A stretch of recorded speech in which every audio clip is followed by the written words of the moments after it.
Hi! Welcome back to my YouTube channel, Pilar Vlogs USA. Maraming salamat sa pag-click ng videong ito dahil dyan ikaw ay interesado na malaman kung bakit nga ba nababawasan ang ating mga subscribers. Kalat na ang balita ngayon tungkol sa pagbabaan ng mga subscribers. Maraming mga YouTubers ngayon na sobrang gulat nila dahil nga nagsibabaan ang kanilang mga subscribers.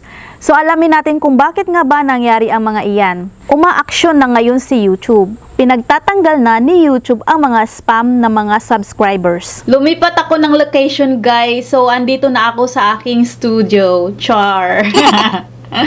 So continue na tayo.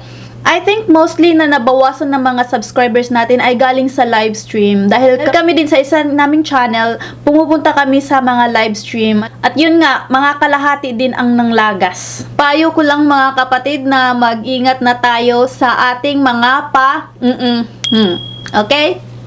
Dahil si YouTube ngayon ay sobrang stricto na talaga dahil marami ng mga YouTubers na inaabuso na ang kanyang platform, so kailangan niyang maging stricto ng malala.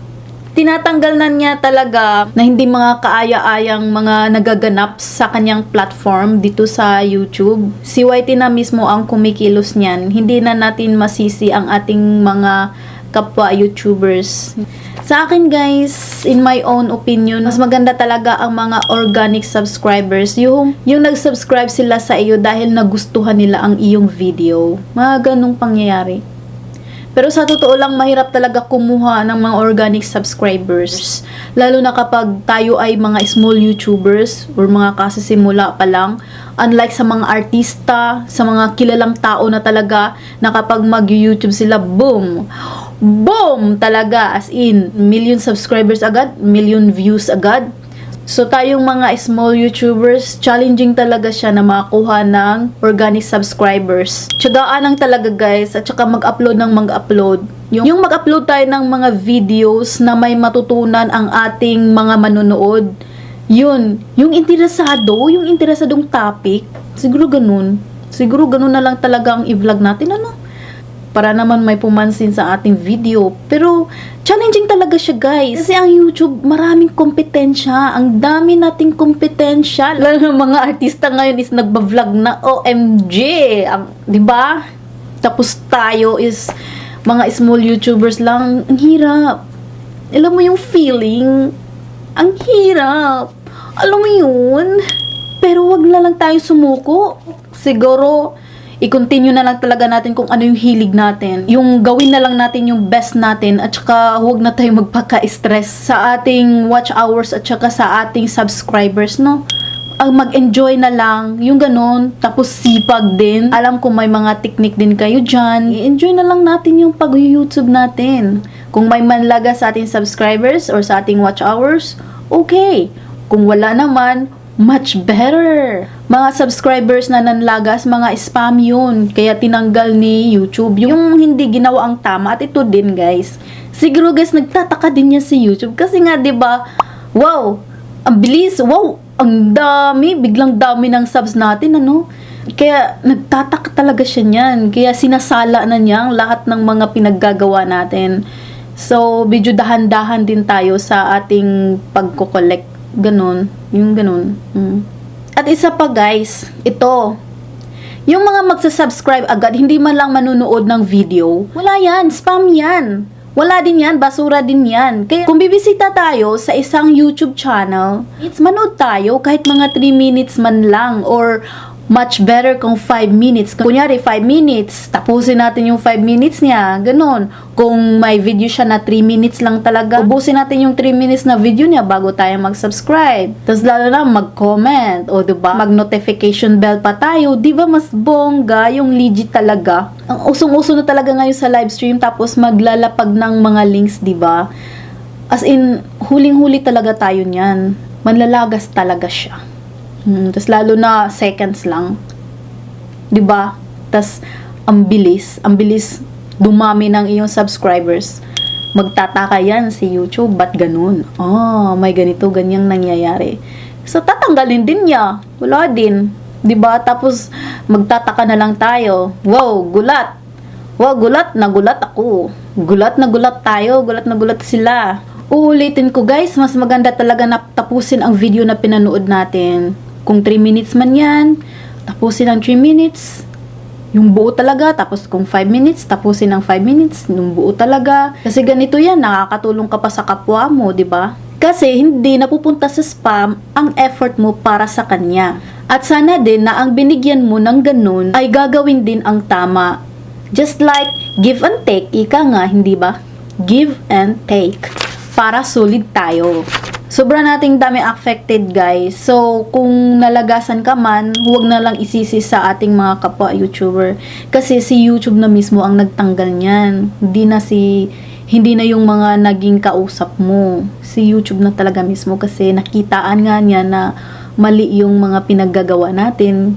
Kaya siya na mismo ang kumikilos. Nag-action na talaga si YouTube. As in, nagwalis na talaga si YouTube sa mga bakura natin. Guys, mga kapwa ko YouTuber, sumunod na lang tayo sa guidelines policy ng YouTube para hindi tayo masasaktan, para hindi tayo malagasan ng sobrang dami. Kasi ako din, sa isang YouTube channel namin, as in kalahati talaga ang nabawas. So, move on na lang. At saka next time, parang lesson learned na din, hindi ba? Lesson learned na din yan.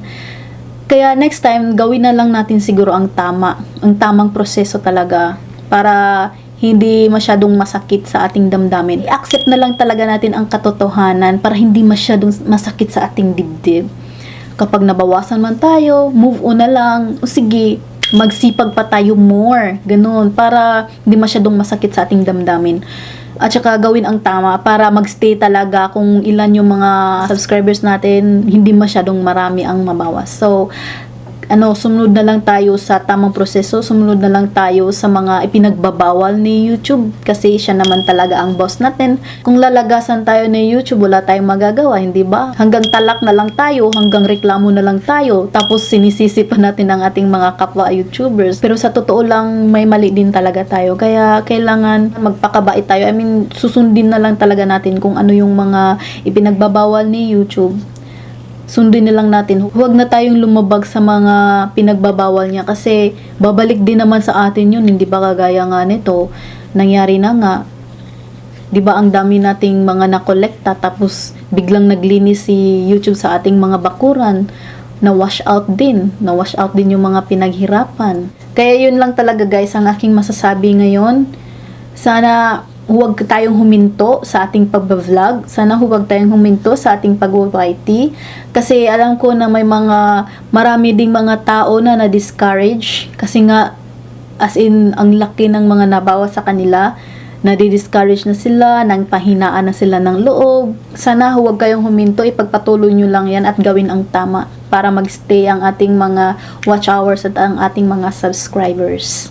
So, yun lang guys. Good luck sa ating mga YouTube channel. Good luck sa iyo. Good luck sa atin. Good luck sa ating lahat. Kaya natin to mga small YouTubers. Aja! Go, go, go! Fight, fight, fight! I feel you guys as in, ramdam ko kayong mga nababawasan. Ramdam ko kayo kasi ako din. Nabawasan din. Ganon. Pero ganon talaga ang pag-YouTube. Kailangan na lang natin i-accept talaga ang nangyayari. So, para hindi masyadong masakit. At move forward na lang talaga tayo, no? So, yun lang lahat guys, ha? Maraming salamat sa iyong panunood ngayon. Maraming salamat sa pag-click ng video ito. At saka kung hindi ka pa nag-subscribe, please mag-subscribe ka na. At saka mag-iwan din ng comment kung ano yung mga nasa isip ninyo. Mag-comment din kayo dyan sa baba. Kung ano yung mga nasa hinanaing ninyo. Ganun. Yung mga feelings nyo na ilabas nyo yan, i-comment nyo lang yan, tapos mag-comfort lang tayo sa isa't isa. Kasi ganito talaga ganito ang buhay, may mga pagsubok talaga. If life is very challenging talaga. So, move on na lang tayo. Keep moving forward na lang tayo lahat. Okay? Good luck! Maraming salamat! Bye for now!